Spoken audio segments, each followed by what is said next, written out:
ជំរាបសួរសួស្តីបងប្អូនទាំងអស់គ្នាសូមស្វាគមន៍មកកាន់ Channel របស់ខ្ញុំសម្រាប់ថ្ងៃនេះផងដែរគឺខ្ញុំមកធ្វើវីដេអូ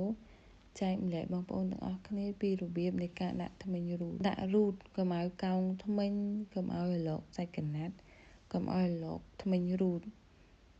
តិចនិចនេះគឺជាខ្ញុំរកបានដែលគឺជាតិចនិចដែលខ្ញុំរកបានខ្លួនឯងបងប្អូនឥឡូវមកមើលពីការដាក់ទាំងអស់គ្នាជាដំបូងកណាត់របស់ផ្នែកផ្ទាំងខាងក្រោយគឺយើងត្រូវដេរទប់បែបនេះបងប្អូនដេរទប់ហ្នឹងគឺដេរធ្នេអំវើលព្រោះពេលដែលយើងដេររួចរាល់យើងរុះវិញឯងបងប្អូនអញ្ចឹងវាស់ពីចង្កេះមក25លេខយើងវាស់25លេខហើយយើងចាប់ផ្ដើមខ្ទាស់ពីក្រោមឡើងទៅលើវិញ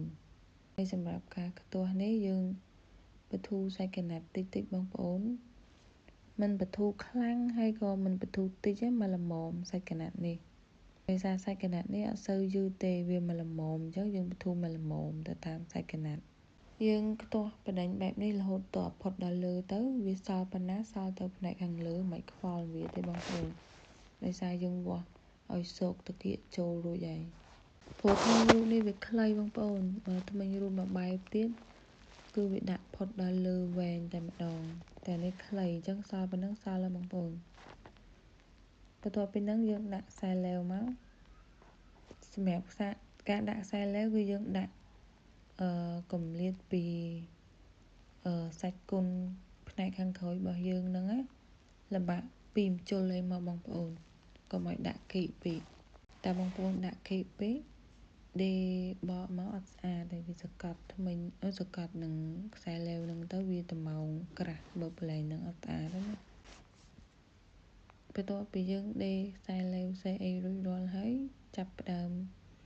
ដេរធ្នេទប់មួយជើងសិនបងប្អូនហើយចំហៀងខាងមួយចំហៀងទៀតបងប្អូនពិបាកដេរបាក់ទប់អីយកមកចូលផ្ទាស់ដូចខ្ញុំអញ្ចឹងមកបងប្អូនឲ្យវាស្រួលក្នុងការដេរកុំឲ្យទើសដៃវាចូលសលេង2 3ដងបងប្អូនវីដេអូនេះវាចេះថារំពងសលេងឡើងមកវិញណាឡើងឈឺកក់ហើយចូលសំលេងចែកម្លែកប្រាប់បងប្អូននេះតើយើងដេរឲ្យយើងមើលមកបងប្អូនឃើញទេធ្មេញរូតត្រង់បើធ្មេញរូតយើងត្រង់បែបនេះគឺអូខេហើយបងប្អូនបន្ទាប់ពីយើងដេរបែបនេះរួចរាល់ហើយយើងចាប់ផ្ដើមដូរជើងទាមិញហ្នឹងយើងដេរទប់ឥឡូវយើងដូរជើងទារូតប្រកបដើម្បីដេរអានេះសម្រាប់របៀបខ្ញុំតិចនិចខ្ញុំដែលខ្ញុំរកបានគឺខ្ញុំដេរមកចំហៀងឲ្យស្អាតរួចរាល់តែម្ដងបងប្អូនផ្នែកមកចំហៀងហ្នឹងណាគឺខ្ញុំត្រូវតែដេរឲ្យស្អាតរួចរាល់មកផ្នែកមកចំហៀងទើបបានខ្ញុំចាប់ផ្ដើមទៅធ្វើការមកចំហៀងទៀតឥឡូវយើងចាប់ផ្ដើមចូលទៅផ្នែកមកចំហៀងទៀតអូភ្លេចប្រាប់បងប្អូនសម្រាប់ការដាក់រូតគឺក្បាលរូតនឹងយើងដាក់ទៅផ្នែកខាងត្រូវទៅស្មើនឹងខាងត្រូវទល់នឹងខាងត្រូវអាធ្មេញរូតនេះឥឡូវបន្ទាប់ពីយើងដេររួចហើយយើងចាប់ផ្ដើមទៅធ្វើការមកចំហៀងទៀតគឺយើងត្រូវការសកក្បាលរូតបែបនេះចូលវាដើម្បីវាស់ផ្នែកខាងលើវាស់ផ្នែកខាងលើឲ្យស្មើគ្នាកុំឲ្យវាមានវែងខ្លីអញ្ចឹងណាបន្ទាប់ពីយើងវាស់ផ្នែកខាងលើឲ្យរួចរាល់យើងវាស់ផ្នែកចង្កេះទៀតកន្លែងចង្កេះហ្នឹងត្រូវដាក់ឲ្យចំចង្កេះស្មើគ្នាកុំឲ្យខុសគ្នាដើម្បីឲ្យខ្សែក្រវ៉ាត់ហ្នឹងរត់ទៅបដិញគ្នាស្អាតបងប្អូនកុំឲ្យវាមានមួយនៅលើមួយនៅក្រោមហើយយើងច្រឡំមកផ្នែកខាងខុសមកមិនយើងគូខាងត្រូវឥឡូវយើងច្រឡំមកផ្នែកខាងខុសហើយកន្លែងនេះគឺយើងត្រូវទប់ដែរទប់ផ្នែកក្បាលដែលយើងបានច្រឡំគូមិញដាននៃសមិញហ្នឹង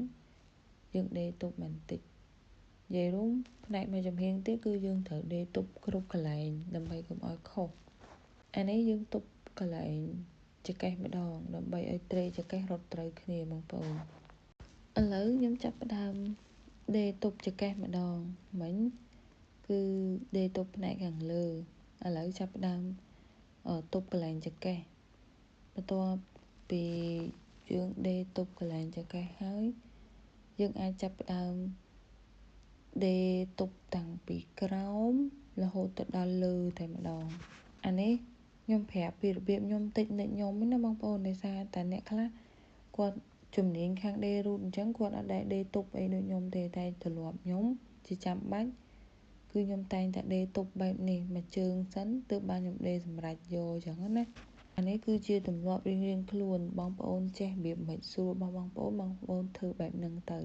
ហើយនេះគឺជាទម្លាប់គឺជាតិចនិចដែលខ្ញុំរកបានហើយខ្ញុំឃើញថាស្អាតទេខ្ញុំក៏ចែកម្លែកបងប្អូនទាំងអស់គ្នាមើលទៅ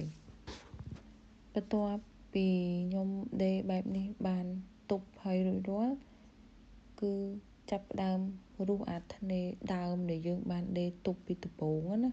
យើងរុះចេញទៅទុកតែត្រង់កន្លែងគូតបានហើយកុំឲ្យដល់គូតបន្ទាប់មកទៀតដេធ្នេមើលទប់មួយជើងទៀតបងប្អូនទប់កន្លែងចង្កេះដើម្បីមើលកន្លែងចង្កេះម្ដងទៀតថាយើងអាចយកប៉ុណ្ណឹងអត់បើសិនជាត្រូវហើយបងប្អូនមើលតាមភាពជាក់ស្ដែងរបស់បងប្អូនបើសិនជាត្រូវដេបើសិនអត់ត្រូវរុះតម្រូវតតែត្រូវចាំដេបើអត់ទាន់ចលោត្រូវទេដេទៅនឹងខុសហើយអញ្ចឹងចលោមើលអញ្ចឹងណាឥឡូវខ្ញុំឃើញថាត្រូវហើយនៅពេលដែលឃើញថាត្រូវហើយខ្ញុំចាប់ផ្ដើមដេសម្រេចតែម្ដងអានេះគឺដេសម្រេចហើយណាបងប្អូនដេតាមនឹងមកហើយអានេះដល់ពេលដែលយើងដេបែបនេះគឺស្រួលហើយដោយសារតែយើងទប់មួយជើងហើយបងអញ្ចឹងយើងអត់សូវខ្វល់ទេយើងដេរូយកតែម្ដងហើយនេះបងប្អូនឥឡូវ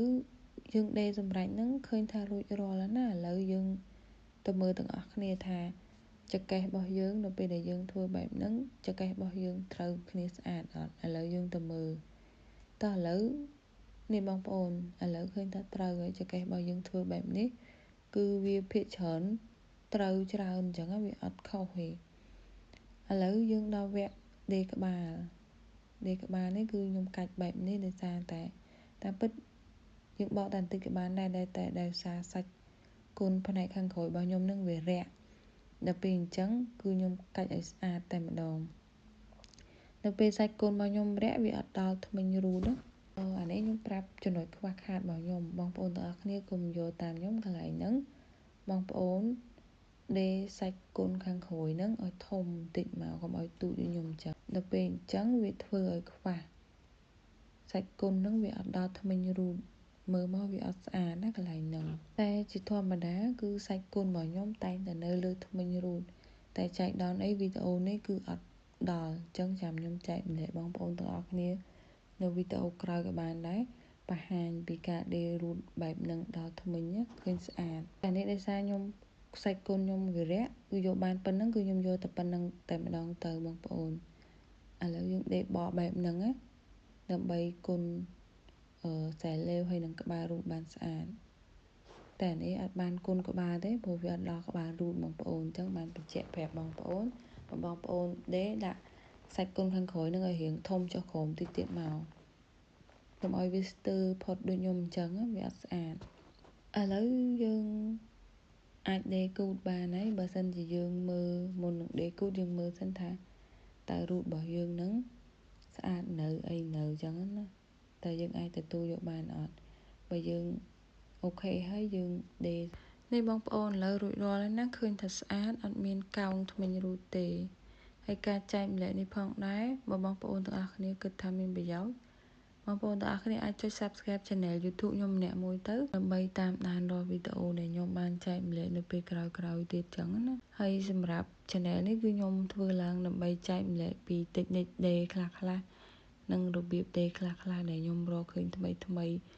ខ្លួនឯងអញ្ចឹងណាចែកម្លែកទៅបងប្អូនហើយនេះមកមើលរូតយើងវិញបងប្អូនគឺអត់មានរលកអត់មានកោងអីទេគឺ smooth ស្អាតបែបហ្នឹងអានេះខ្ញុំអត់រួចទេណាបងប្អូនចំណុចខ្វះខាតគឺផ្នែកនេះឯងបងប្អូនដាក់សាច់គុណឲ្យវែងបញ្ជាក់ទៀតកុំឲ្យរាក់ដូចខ្ញុំបែបនេះណាហើយអរគុណច្រើនបងប្អូនទាំងអស់គ្នាវីដេអូហ្នឹងគឺមានតែប៉ុណ្្នឹងឯងមកចែកម្លែកបងប្អូននៅថ្ងៃនេះណាអញ្ចឹងជម្រាបលាអរគុណច្រើនបងប្អូនទាំងអស់គ្នាចាំជួបគ្នានៅវីដេអូក្រោយ